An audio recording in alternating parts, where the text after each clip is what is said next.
નમસ્તે, તમારા બધાનું સ્વાગત છે મારા કિચનમાં. આજે આપણે રાજસ્થાની મકાઈની ઢોકળી બનાવવાના છીએ, એ પણ તુવેર દાણાવાળી. આ ઢોકળી બહુ જ ટેસ્ટી બને છે અને આજે આપણે એને જૈન રીતે બનાવીશું. શિયાળામાં બાજરીની અને મકાઈની વસ્તુઓ ખાવાની મજા જ ઓર હોય છે, સાચી વાત ને? અને એમાં પણ જો આવી હેલ્ધી રેસીપી મળી જાય ને તો એની વાત જ ઓર છે. તો ખૂબ જ સરળ અને હેલ્ધી એવી આ રેસીપી બનાવવાનું શરૂ કરીએ એ પહેલાં મારી ચેનલને સબસ્ક્રાઈબ કરી જોડે આપેલી ઘંટડી ચોક્કસ દબાવી દેજો, એટલે તમને આવી જ નવી રેસીપીની નોટિફિકેશન તરત મળી જાય. ઢોકળા બનાવવા માટે સૌથી પહેલાં તો જે ફોતરાવાળી દાળ આવે છે એ 3 મોટી ચમચી ભરી અને પલાળીને રાખવાની છે. પહેલાં દાળને ધોઈ અને પછી પલાળવી. હવે એક મોટી વાડકી ભરી અને મકાઈનો લોટ લેવાનો છે. મકાઈનો જે રોટલાનો લોટ આવે છે એ લેવાનો છે. હવે આમાં થોડું મીઠું નાખી દઈશું, થોડી હળદર નાખી દઈશું, થોડું ધાણા જીરું પાવડર અને લાલ મરચું પાવડર નાખી દેવાનો છે. લાલ મરચું પાવડર તમારી તીખાશ જેટલી જોઈએ એ પ્રમાણે નાખવો. 5 ચમચી જેટલો બેકિંગ સોડા નાખીશું, જેનાથી ઢોકળા એકદમ સોફ્ટ થશે. હવે લીલું મરચું થોડું વાટેલું નાખી દઈશું અને લીલા ધાણા ધોયેલા નાખી દઈશું સુધારીને. મકાઈ થોડી પચવામાં ભારે પડે છે, એટલે નાના છોકરાઓને પેટમાં દુખે નહીં એના માટે જો થોડો અજમો નાખી દેશો તો આ પચવામાં બહુ જ હલકી રહેશે. 2 હાથેથી મસળીને અજમો નાખો. હવે આ બધી જ વસ્તુઓને સારી રીતે મિક્સ કરી અને જે રોટલા કે ઢોકળાનો આપણે લોટ બાંધીએ છીએ બસ એવો જ કઠણ લોટ બાંધી અને તૈયાર કરવાનો છે. અહીંયા તમારે નાખવો હોય તો થોડો ગરમ મસાલો પણ નાખી શકો છો. હવે જુઓ, આ રીતનો લોટ બાંધીને તૈયાર કરી દઈએ ને પછી આમાંથી એકદમ નાના એવા બોલ બનાવવાના છે ઢોકળા માટે. બહુ મોટા ના બનાવવા. આ જ રીતે એકદમ નાની એવી બધી જ ઢોકળીઓ બનાવીને તૈયાર કરી દઈશું લોટમાંથી. હવે એક મોટું વાસણ લઈશું, એમાં 1 મોટી ચમચી ભરીને ઘી અને 1 મોટી ચમચી ભરીને તેલ લઈ લેવાનું છે. હવે આમાં થોડું જીરું નાખીશું અને હિંગ નાખી દઈશું. જીરું સારી રીતે સતળાવવા દેવાનું છે. એક વખત જીરું સારી રીતે સતળાઈ જાય પછી આમાં મીઠા લીમડાના પત્તા આવી રીતે નાના સુધારીને નાખવાના છે. હંમેશા લીમડો છે આવી રીતે સુધારીને નાખશો તો જે વસ્તુ તમે બનાવતા હશો ને એમાં એનો ફ્લેવર બી સારો આવી જશે અને મોઢામાં પણ નહીં આવે લીમડાના પત્તા. થોડું લીલું મરચું પાટેલું નાખી દેવાનું છે અને હવે નાખીશું આમાં તુવેર દાણા.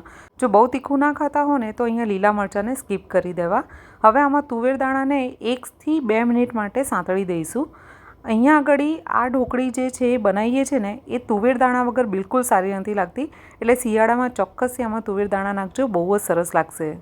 2 મિનિટ તુવેર દાણા સારી રીતે સતળાઈ જાય પછી દાળ જે પલાળીને રાખી હતી એ નાખી દઈશું. અહીંયા મેં 1.5 ગ્લાસ પાણી અને હળદર નાખી દીધી હતી. વિડીયો બંધ થવાના કારણે એ હું બતાવી નથી શકી, એટલે તમે જ્યારે બી નાખો ત્યારે હળદર અને પાણી નાખી દેવું. હવે આમાં સ્વાદ પ્રમાણે મીઠું નાખી દઈશું. ઢોકળાના લોટમાં મીઠું નાખ્યું હતું એટલે બહુ ના નાખવું, ટેસ્ટ કરીને પાછળથી ઉમેરી શકો છો.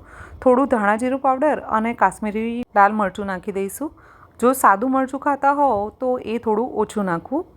સારી રીતે મિક્સ કરી ઢાંકી અને એક ઉભરો આવે ત્યાં સુધી આને ગરમ થવા દઈશું. જો પાણી સારી રીતે ઉકળી જાય એના પછી ઢાંકણું હટાવી અને આપણે જે ઢોકળા તૈયાર કરીને રાખ્યા હતા એ આમાં આ રીતે નાખી દઈશું. ઢોકળાને આ રીતે છૂટા નાખવા. જો એક જગ્યાએ નાખશો તો ઢોકળા તૂટી જશે અને એકબીજા જોડે ચોંટી જશે અને પાછા સારી રીતે સીનશે પણ નહીં. એટલે આ રીતે થોડી ગેપ રાખી અને ઢોકળા નાખવા. બધા જ ઢોકળા આ રીતે નાખી દેવા પાણીમાં અને હવે એને ઢાંકી અને પાછું 5 થી 7 મિનિટ માટે ઉકળવા દઈશું. એકવાર 5 મિનિટ જેવું થઈ જાય એટલે ઢાંકણું હટાવી અને ઢોકળીને હલાવી લેવી, એટલે ઢોકળી એકબીજા જોડે કે નીચે તળિયે ચીપકી ના જાય. મને આમાં થોડું પાણી ઓછું લાગી રહ્યું છે એટલે હું અડધા ગ્લાસ જેટલું પાણી નાખી રહી છું. હવે પાછું આને ઢાંકી અને કમસે કમ 3 થી 4 મિનિટ માટે સીનવા દેવાનું છે. 3 થી 4 મિનિટ થઈ જાય એટલે પાછું ઢોકળીને ચેક કરીશું. જો ઢોકળી સારી રીતે સીની ગઈ છે અને દાળ પણ સીની ગઈ છે.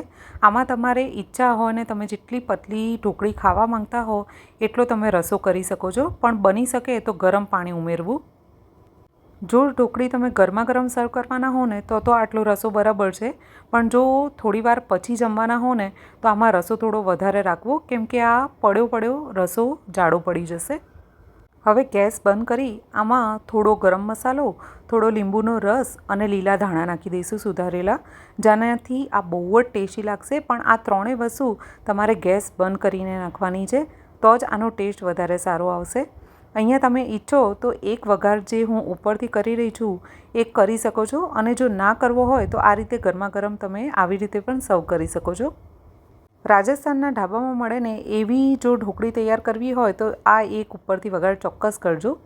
વઘાર માટે એક મોટી ચમચી ભરીને ઘી ગરમ મૂકવાનું છે. એમાં થોડું જીરું નાખી દઈશું. જીરું સારી રીતે સતળાઈ જાય એના પછી આમાં 2 લાલ મરચાં નાખી દઈશું. અહીંયા તમે જો બહુ તીખું ના ખાતા હો ને તો જે લાલ મરચું નાખવાની છું એ સ્કીપ કરી શકો છો. હવે આમાં કાશ્મીરી મરચું થોડું નાખી રહી છું. પહેલાં વિડીયોમાં કીધું એ રીતે આમાં તમારે મરચું અને મીઠું તમારા સ્વાદ પ્રમાણે નાખી દેવું.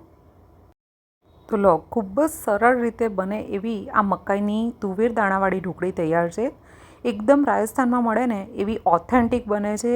હેલ્ધી તો છે જ અને ઘરની જ બધી વસ્તુઓથી બની જાય છે. આને ઉપરથી થોડા લીલા ધાણાથી તમે ગાર્નિશ કરી શકો છો. આ શિયાળામાં આ ઢોકળી એક વખત ચોક્કસ બનાવીને જોજો.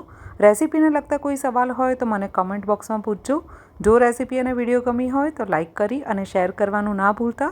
અને ચેનલને મારી હજી સબસ્ક્રાઈબ ના કરી હોય તો પ્લીઝ ચેનલને સબસ્ક્રાઈબ કરી લેજો.